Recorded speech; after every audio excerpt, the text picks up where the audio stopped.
Olá, tudo bem? Pessoal, professora Daiane. Hoje a gente vai começar uma aula introdutória antes da gente começar a trabalhar o processo de divisão celular, mitose e meiose. Então, na aula de hoje, nós vamos trabalhar com alguns conceitos importantes que são pré-requisitos necessários para a gente começar a entender como que acontece os dois processos de divisão celular. Bom, gente, primeira coisa que eu gostaria de comentar com vocês é a característica do núcleo em fase de intérfase. O que seria a fase de intérfase? É uma fase onde a célula não está se dividindo. Então, na fase de intérfase, a célula está no máximo de trabalho celular. Então, a célula está sintetizando proteínas, sintetizando RNA, duplicando organelas, enfim, tá? Ela está produzindo, sintetizando, trabalhando. Quando a célula está neste momento, como que a gente encontra o núcleo? Quais são as características do núcleo em intérfase?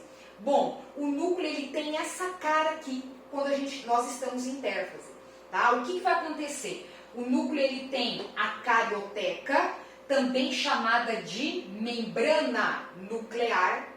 O núcleo apresenta o nucleolo.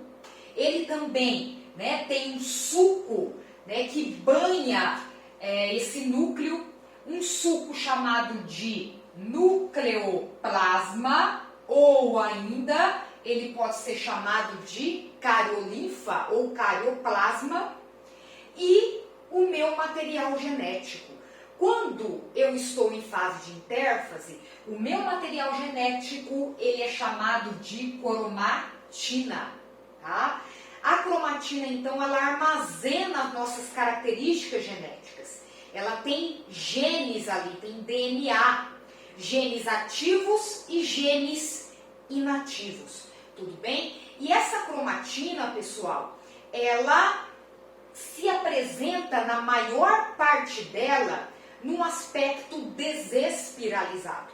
Então, a maior parte da cromatina, ela encontra-se desespiralizada. E eu tenho alguns pontos dela onde ela encontra-se espiralizada. Então, a cromatina, ela pode ser dividida em duas. A heterocromatina, quando eu tenho, então, ela no aspecto enovelado, tudo bem? E a eucromatina, quando eu tenho essa cromatina num aspecto desespiralizado. No aspecto desespiralizado, me indica que eu tenho aqui genes ativos. Genes, então, que vão produzir RNAs, principalmente o RNA mensageiro, para levar a mensagem para o citoplasma para sintetizar a proteína. Agora, a heterocromatina não, tá? Ela apresenta ali genes inativos, ou seja, genes que não vão levar informação, que não vão ativar para gerar RNA mensageiro e então não vão sintetizar proteína, tudo bem? Bom, pessoal, aqui então vai ter esse núcleo. Esse núcleo aqui, ele tem um líquido, eu disse para vocês, que é o suco nuclear, ou nucleoplasma, ou cariolinfa. Esse líquido, ele banha esse núcleo e ele tem uma característica muito parecida com o próprio hialoplasma da célula. Ele tem água, ele tem proteínas, ele tem sais, tá? Essas proteínas também têm um aspecto ali de coloide, tudo bem? Então, vai nutrir, banhar esse núcleo. Eu tenho também aqui o nucleolo, que é uma estrutura em forma de corpúsculo, ele não é membranoso, e o nucleolo, pessoal, ele é formado basicamente por RNA ribossômico mais proteínas. Ele concentra aqui RNA ribossômico e proteínas. Por quê? Qual que vai ser a função dele, professora? A função do nucleolo, pessoal, é formar ribossomos, tá? Essa é a função do nucleolo. E quem que vai originar o nucleolo, pessoal? É o próprio DNA, tá? Então, tem uma pontinha aqui, ó, da minha estrutura, da minha cromatina, que se adentra aqui no meu nucleolo. Então, no nucleolo eu vou encontrar também, tá, uma parte de DNA. E esse DNA aqui, ele tem a função de formar o RNA ribossômico. Então, ele é chamado de zona organizadora do nucleolo, ou região organizadora do nucleolo. É essa parte da cromatina que está associada ao nucleolo, tudo bem? Geralmente a parte final do cromossomo, chamada de região satélite, ou SAT. Então, de alguns cromossomos ali, tem essa região SAT que vai ter um intuito, então, de gerar os nucleolos. O que mais, pessoal? Se a gente verificar aqui a carioteca, fica nítido que ela é formada por duas camadas, duas lâminas. Então, ela é bilaminar. E eu tenho aqui, em torno dessas lâminas, dessa estrutura bilaminar, eu tenho aberturas, chamadas de poros. Os núcleos nas nossas células eucarióticas, né, eles variam. Tem célula que tem um grande número de poros, tem ali núcleos que tem menor quantidade de poros. Vai depender do que, pessoal? Vai depender do metabolismo da célula.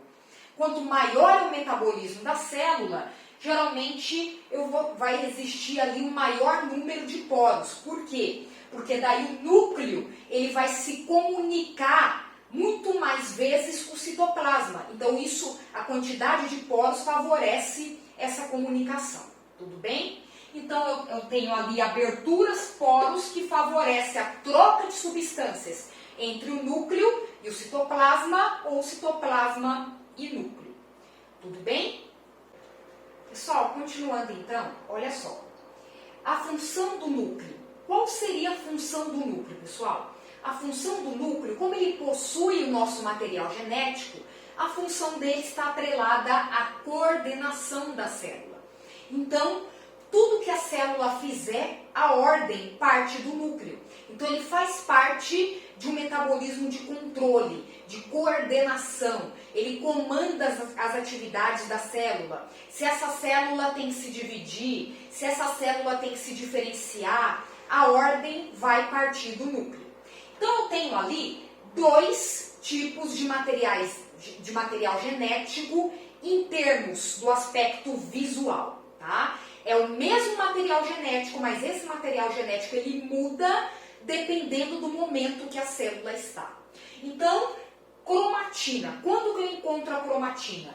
Quando a célula está em intérfase. O que eu disse para vocês, pessoal? Que a maior parte da cromatina ela é lisa, mas tem alguns pontos que ela é espiralizada.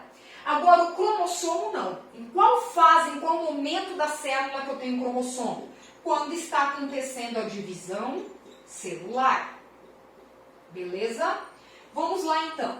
Tá? Eu tenho lá o meu cromossomo, a diferença dele com a cromatina é que ele está totalmente condensado, espiralizado. Quando começa a divisão celular ali, na primeira fase, na prófase, essa cromatina ela já começa a se condensar, chegando no máximo de condensação na metáfase. E aí, pessoal, o que eu enxergo aqui? Eu enxergo o meu cromossomo, ele fica mais visível, tá, na célula. E fica mais visível no microscópio eletrônico. E eu observo, então, né, alguns pontos onde esse DNA ele se enrola. Tá? Aqui dentro, tá, de cada dobra do DNA, eu vou encontrar 8 proteínas. Proteínas chamadas de histonas. Então, pessoal, se eu tenho aqui proteínas, do que o cromossomo ele é formado? Ele é formado de DNA, que é esse filamento aqui que eu desenhei para vocês, mais proteínas. Como são chamadas essas proteínas? Histonas. Então, essas histonas, elas permitem essa compactação do DNA. Permitem, né, que o DNA se enrole. Por quê? Porque ela vai servir como um ponto ali de base para o DNA se enrolar. Então, uma das funções das histonas é permitir a espiralização desse material genético, tá? Do material genético. Outra coisa que as estonas também podem desempenhar é ativar ou desativar alguns genes. Então, ela também está ligada ao processo de expressão gênica, ativação ou desligamento de alguns genes, tá, que estão ali em contato com essas estonas. Cada dobra, a gente vai encontrar 8 estonas. Então, o conjunto desse DNA ali, mais as 8 estonas, esse conjunto eu dou o nome de octâmero. Tudo bem? Nós temos vários octâmeros ali de estonas e nós temos, então, a estrutura desse cromossomo que é formada pela união ali de proteínas mais o material genético que é o DNA. Tudo bem? Bom, gente, tem um ponto aqui ó, de união. Esse ponto aqui, ó, que une os dois braços do cromossomo, é chamado de centrômero. Centrômero. Ou também chamado de constrição primária. Esse centrômero é muito importante. Por quê? Porque as fibras de fuso lá na divisão celular, elas vão se ligar a esse ponto aí, ao centrômero. Tudo bem? E a gente pode ter um outro estrangulamento ali, que pode ficar na ponta dos cromossomos, que é chamado de constrição secundária. A constrição secundária, ela vai formar ali estruturas que vão ficar na ponta, chamada de estruturas satélites, ou DNA satélite. Alguns desses DNA satélites vão originar o nucleolo, como eu disse para vocês, tá? Momentos atrás. Tudo bem? Cheguei a comentar com vocês. Bom, aqui eu tenho os dois braços do cromossomo. Como que eu chamo esses dois braços do cromossomo, pessoal? Eu chamo de cromátides irmãs. Então, as cromátides irmãs, elas estão unidas pelo centrômero. Tudo bem? Cromátides irmãs. Aqui, quando eu estou na fase da intérfase, eu posso chamar os braços, ou cada filamento de DNA, eu posso chamar de cromonema. Tudo bem? Então, quando eu estou na fase lá da intérfase, cada molécula de DNA eu chamo de cromonema. Tudo bem? Não podemos esquecer que esse processo de duplicação do DNA, ele acontece na intérfase. Então, por causa disso que eu desenhei aqui o filamento de DNA duplicado. Tá? Então, na intérfase fase S, acontece a duplicação do DNA.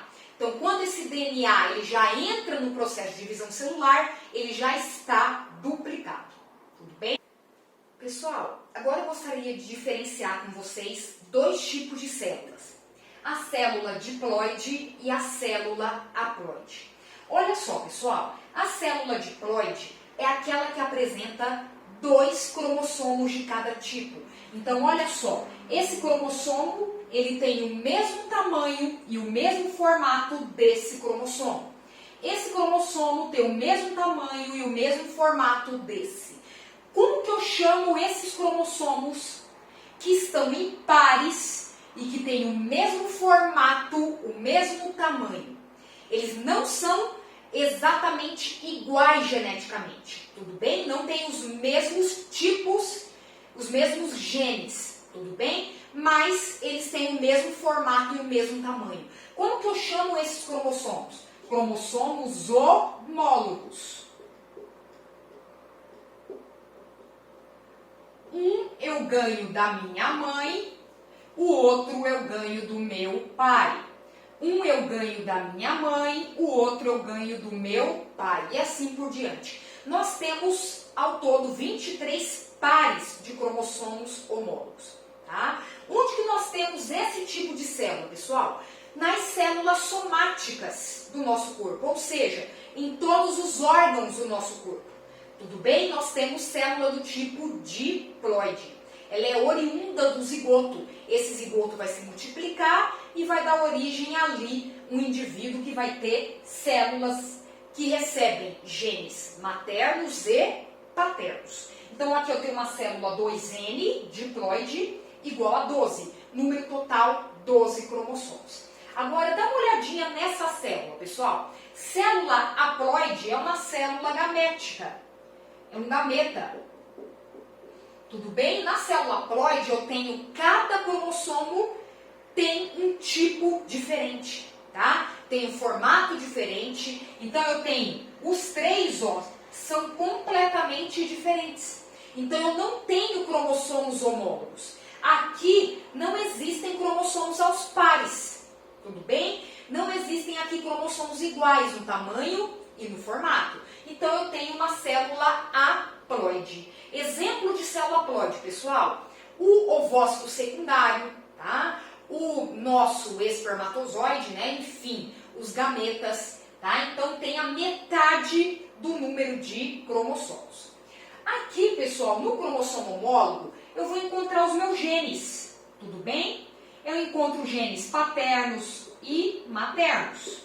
Eu falei para vocês que esses genes, eles podem ser diferentes. Como assim? Por exemplo, da mãe, eu posso ter recebido um gene azão. Do pai, eu posso ter recebido um gene azinho. Portanto, eu sou heterozigota aqui, ó, para esse primeiro par. Tudo bem? Eu posso ter recebido aqui embaixo, ó, um gene azinho da mãe e um gene azão do pai. Né? Aqui no outro par de genes, eu posso ter recebido um Bzão da mãe, um Bzinho do pai, tudo bem? Então, pessoal, esses genes que estão um ao lado do outro, eles são chamados de genes alelos. Esses genes alelos, eles trabalham juntos e eles são responsáveis pela mesma característica. Então, se eu falar para vocês, o azão, ele é responsável pelo tamanho do pé, tá? Do indivíduo, vamos supor. Se o azão é responsável pelo tamanho do pé, o azinho também é responsável pelo tamanho do pé.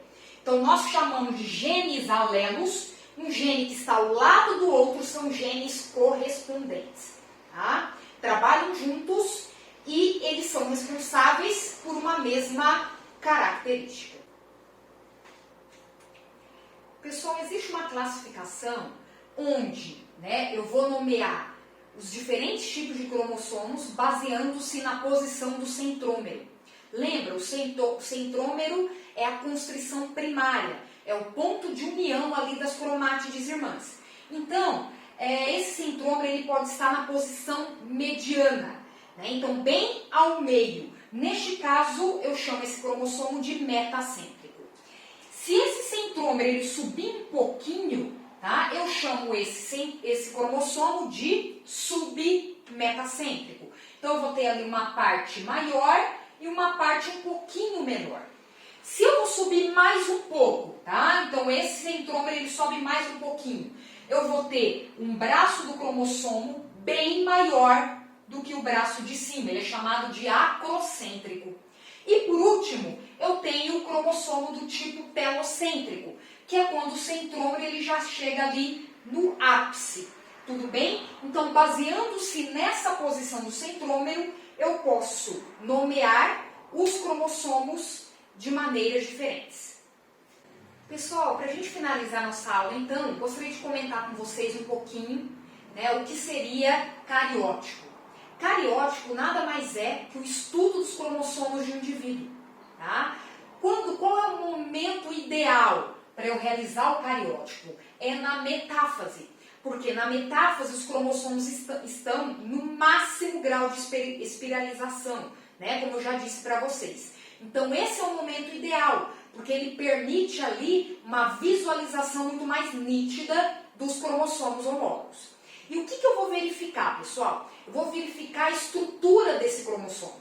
Se essa estrutura aconteceu alguma alteração, tá? Para me indicar se existem ali, né, prováveis doenças genéticas, tá? Então, se por acaso existe ali uma suspeita, né, quando a mulher está grávida, ela faz um exame lá pela 12ª semana, 13ª, chamada de translucência nucal. Esse exame ele vai me dar ali um indício, né, uma probabilidade de ter alguma anomalia no aspecto genético. Se existe uma alta probabilidade, depois então é feito esse cariótipo, tá? No exame chamado de aminocentese. É coletado esse líquido amniótico da mãe e é feita uma análise das células da futura criança.